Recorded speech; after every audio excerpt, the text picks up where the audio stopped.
Penguin Random House Audio presents The Plan. Manage your time like a lazy genius. This is the author, Kendra J. Adachi. Note to listener, this audiobook includes a downloadable PDF, which contains the quick reference guide from the printed book.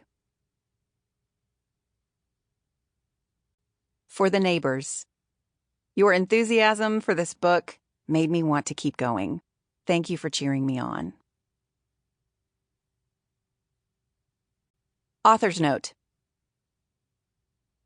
I wrote this book to help you in any life stage, whether you are partnered, single, a parent, a student, working, retired, or literally anything else.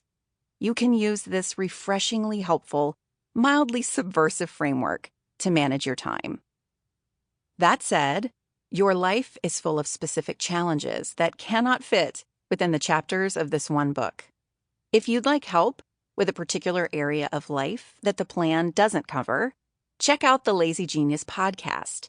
There you'll find hundreds of episodes on a variety of topics that will likely offer what you need. I'm grateful you're here. Yes, we do need another time management book. I have a long history of being meticulous.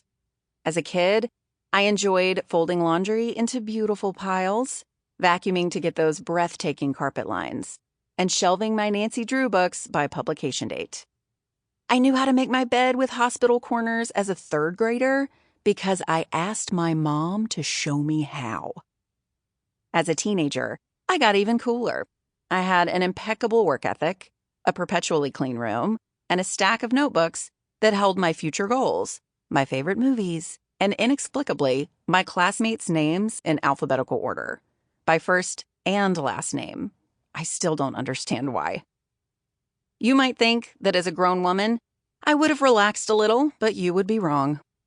I had a color-coded binder of every helpful Real Simple article ever published, an annual cleaning schedule on my fridge. Yes, I said annual. And enough 5-year plans to fill a dozen lifetimes. And please don't ask me to count how many planners I've purchased in my 20-ish years of adulthood. The answer is likely in the triple digits, and our relationship needs more time before I'm that vulnerable. In short, I love it when my life is in order. However, in my early 30s, after bringing 3 kids and 2 side hustles into the world, I was bone tired from just living my life. And I could not figure out why. I had done the right things. I had read dozens of the most popular self-help books and organized my life according to their principles. But all that did was make me a caffeinated squirrel on a treadmill. I thought the problem was me. Maybe I didn't have enough discipline or consistency. Maybe I had misidentified my goals and therefore couldn't make them happen. Maybe I needed a new planner. Bless. Because I consistently experienced a disconnect between popular self-help strategies and my actual life, I felt I needed to bridge the gap, but I couldn't figure out how. That's why I wrote my first book, The Lazy Genius Way. It's a collection of 13 principles that you can apply to any problem in any season of life. You can find them in the downloadable quick reference guide included with this audiobook. It's a personal, versatile approach to living a good life based on what matters to you, instead of choosing a life because someone else said it was good. In fact, The Lazy Genius Way felt so comprehensive to me that I thought it would be my only book. Again, bless. My second book, The Lazy Genius Kitchen, applied those same 13 Lazy Genius principles to the kitchen, and right after its release, I was confident that was my last book. What else could I possibly say? This, apparently. The initial idea for the plan did not come from anything interesting, like a light bulb moment in the shower or an idea written on a cocktail napkin in the darkened bowels of a dive bar. Nope, it came from data analysis. Riveting. I run a content creation business, and it's important for my team and me to know what content resonates so we can know what to create. The data says that the most popular episodes of the Lazy Genius podcast are, by a significant margin, all related to time management.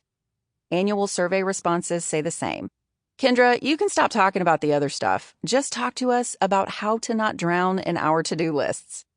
And frankly, I'm good at it. At my core, I'm still the third grader who loves hospital corners and alphabetized lists. But I'm also an adult who's had enough therapy, failure, and rewarding relationships to put my love of order in a healthy context. As a result, I enjoy speaking about refreshing and occasionally subversive ways to manage our time so we can just live our lives. But as I flirted with what this book could be, I noticed something that changed everything. I am a woman. I mean, I knew that already, but in the context of time management books, there aren't a lot of us. In fact, 93% of time management books are written by men. 90 actual 3. I did my own analysis of the top-selling books over several decades, recommended reading lists, and what is on store shelves. Whether the sample size was 17 or 1,700, the number written by men was always 93%. Wild. Guess what that means? The problem isn't you. It's not your lack of dedication, consistency, or motivation. It's not because you haven't started the right habit or taken the right online course. It's because the current productivity paradigm doesn't work for women. It's that simple. The advice you're getting is for men, by men, and women are just expected to make it work. Think about it.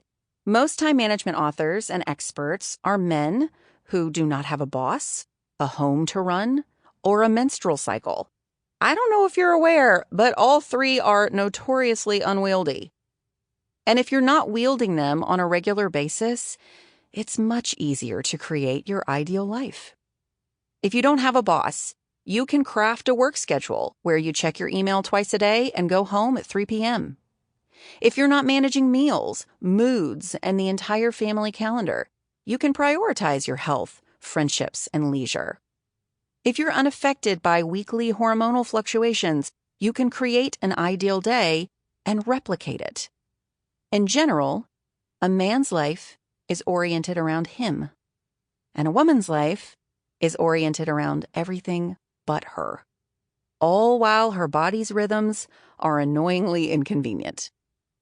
This exclusion is why most productivity books are incomplete. They were written by and for a certain subset, and you are likely not in that subset. You will struggle to follow their rules because you're not meant to play their game. Of course, there's nothing wrong with a man system and the authors who keep it standing. I'm glad they have approaches that work for their particular lives, that they don't comprehensively work for ours. The current productivity landscape misses us, women, and anyone else who lives outside the traditional white male experience. And I'm tired of so many people being missed. For the record, this book is not anti-white guy. I love white guys. I'd say I'm married to one, but that would be a lie since my husband Kaz is Japanese. Some of my favorite books are written by white guys. Some of my favorite friends are white guys. I'm not knocking them in general or in the context of productivity. I simply want to acknowledge that the current time management paradigm is not for us. The loudest voices are not our voices, and their strategies are not what we need. And that is why we do need another time management book. How to listen to this book. I've divided the plan into 3 sections: principles, strategies, and pep talks. I tried to make them all start with a P, but it was a lost cause. Part 1 teaches the principles of the plan. Since belief comes before behavior, you need to understand why before you learn how. Part 2 is that how. In it, I'll teach you strategies for managing your time that are practical, tangible, and without an ounce of bootstrap energy. Part 3 is an entire section of pep talks. Sample complete. Ready to continue?